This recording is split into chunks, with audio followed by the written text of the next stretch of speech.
I'm excited to welcome on one of the up-and-coming 2022 stars in Kendall Blue. What's going on today, bro? Not much. I've been cooling. How about you? Pretty good, man. Well, I mean, obviously, you're part of 2022. We know what that means. Coaches can start calling you a couple of days ago. You've been pulling some offers, George Washington, Marquette, Wyoming. What's this last couple of days been like? It's just been kind of stressful, but also a blessing. I'm just grateful to have all the coaches and stuff calling me. But it's been pretty fun so far. That's huge. And I know, as you said, I mean, it can be stressful, but at the same time, it's a blessing. I mean, like I said, you got three more offers, as on to Western Illinois you already had. I mean, what's some of the schools Mhm. that's been reaching out to you that's been kind of involved with you? Minnesota, Purdue, Cincinnati, Arizona, Butler, Creighton. Uh, who else? Let me think. Oh, Stanford, Appalachian State. That's pretty much it so far.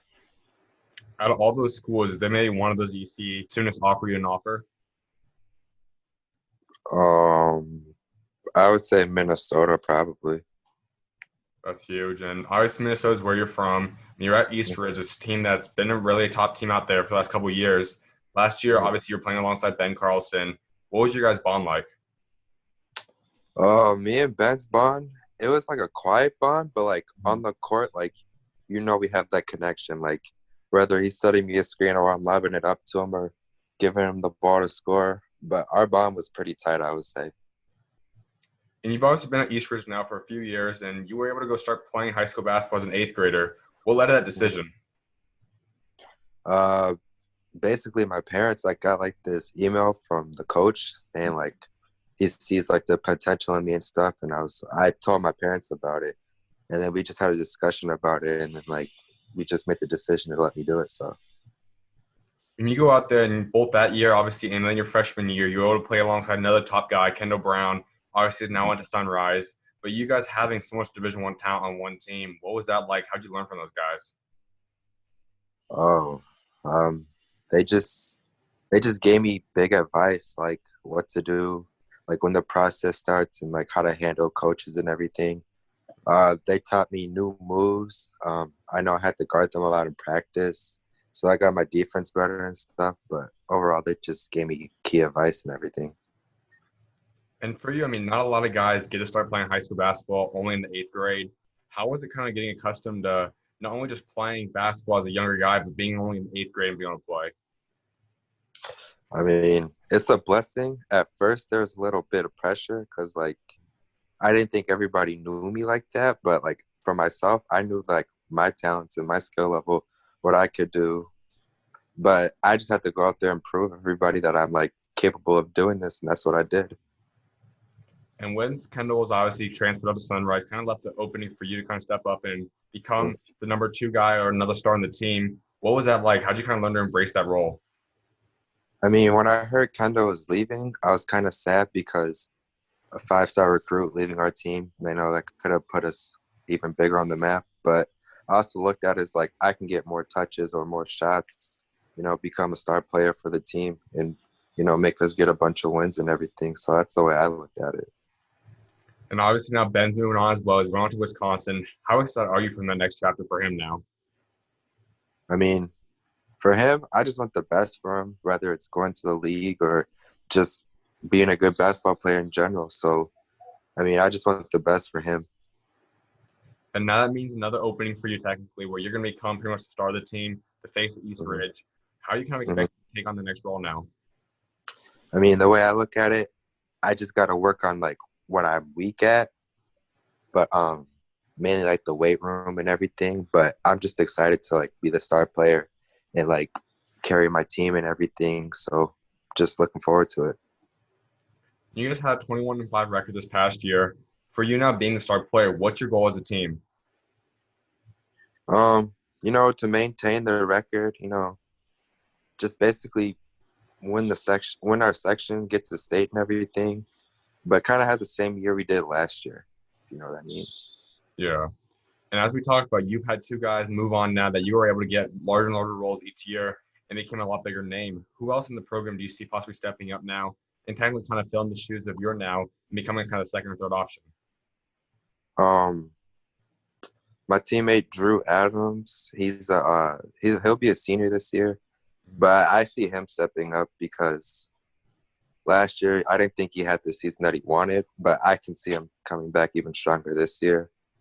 Um, our point guard or another guard, Ben North, I see him. People underestimate him, but I can see him coming out with like that dog and like the fearless mindset. So I think they'll step up really well. And overall, I mean, when you think of the most elite basketball states, you always think of the Californias, Texas, New Yorks, and so on.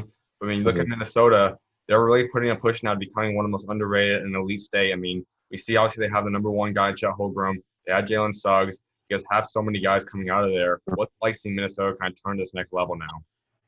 I mean, it's a blessing, we get more spotlight and everything. But like you said, I think we were underrated and underestimated because we had a bunch of recruits going to big time colleges and everything, but we still have that coming up and everything. But I think it's just a blessing. We got to put Minnesota on the map more. And you look at some of the guys, obviously Jalen Suggs is going on to college now. We talked obviously already about Ben and some other guys. Who's going to kind of be the faces of Minnesota besides guys we talked about so far? Um, I would say other sophomore or other people in my grade, Cam, Heidi, Mm-hmm. Trey Holloman, Prince, Elvis, myself included. But let's see. I think Chet will, even though he already is, but mainly some of the 2022s that I named. So Absolutely. And I mean, when you look at that, you still have 2 more years left of high school basketball. What's on your mhm. checklist? What do you want to accomplish personally and as a team? Personally, I'm trying to get Mr. Basketball for Minnesota. I'm trying to break the school scoring record. As a team, I'm trying to win sections and state. Um, just that would be a cool feeling to win state and everything. But I could put that on my resume and everything. But personally, that's just it. When you talk about winning the all-time school scoring record, how far away are you? But how a rough estimate, kind of Oh, let's see, like maybe 1,500 points, I would say. for sure. Mhm. And so obviously you go in there 2 more years, as I said, you're gonna have kind of a lot more pressure, a lot more recruiting is gonna start picking up now. How do you plan to start kind of narrowing down your list and kind of finding the schools that you ultimately want? For me, um, personally, I would want to go someplace warm, but also somewhere where I know I can get a lot of time and playing and the ball. I could get my shots and everything. And honestly, I would just want to be like someplace where like I can call my second home. So that's the main things for me. So I'm guessing you're not a big fan of the cold winters in Minnesota.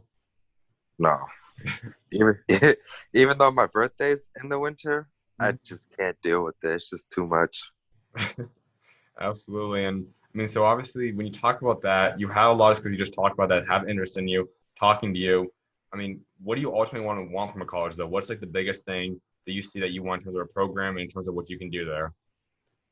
Um, First, I would want them to offer my major, which is mechanical engineering. But like I said earlier, I would just want them to like tell me that like tell me and prove to me that like I would fit and they would use me the way I want to be used, and just having the ball in my hands and everything. And when you talk about coaching staff, I mean, starting to talk to some of these coaches, what's the kind of personalities you really like in a coach? Um, I like a intense coach and an intense coach in practice, but like also a laid back coach, if you know what I mean. Like you could like talk to them about anything. Like you could call them like your brother or like another family member or family friend. Mm-hmm. But that's mainly what I look for if I can build a relationship with them. So more like a coach that's intense on the court, but off the court, you're kind of like cool with them. Yeah, yeah, yeah. For sure. And I mean, when there's another thing, I mean, you look at obviously the Power Five is always attractive to guys, but we see so many guys make from mid majors, even some low majors. Does what kind of conference or what that kind of stuff comes with that? Does it have an impact on your recruitment? Uh, no, I would want to play at the top level with the best competitions. So if I can go to the league, it would get me ready for that because the league is just like a different, like Yeah. different. But I would just want to play at the top level, the best competition. And when you kind of work on your game, what's a guy you kind of want to be like? You see yourself potentially turning into down the line? Um, I would say I try to like put my game after Kevin Durant just Mhm. because like he's a big guard and I'm a big guard. So I try to like put some of his moves and like combine it with my moves, and like his mid range game is unstoppable. So I've just been putting that in my bag. And when you talk to these college coaches, what's the kind of player they want to see you develop into so that when you get to their college, you get to that program, you're ready to go for them? Um, I would say a combo guard, but like they said, like I need to like put some more weight on, so I've just been in the weight room. But Mhm. just mainly like a combo guard, like lead the fast break, make the right pass and everything. No doubt, man. And my last thing before I let you go is how about your overall legacy, both on and off the court? What do you want that legacy to be? What do you want to be remembered for a tiny step away from the game of basketball? Um, I just want to do good for my community, for my city. Just let them know where I came from, what I accomplished, and everything.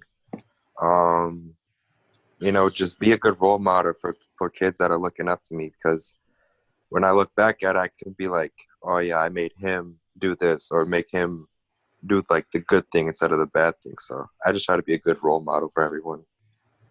That's big time, man. Well, I definitely appreciate you taking time to come on, my guy, and can't wait to see what you ever get done next season. Yeah, no problem. Appreciate it. Of course, man. You always welcome on, man. God bless. All right, you too.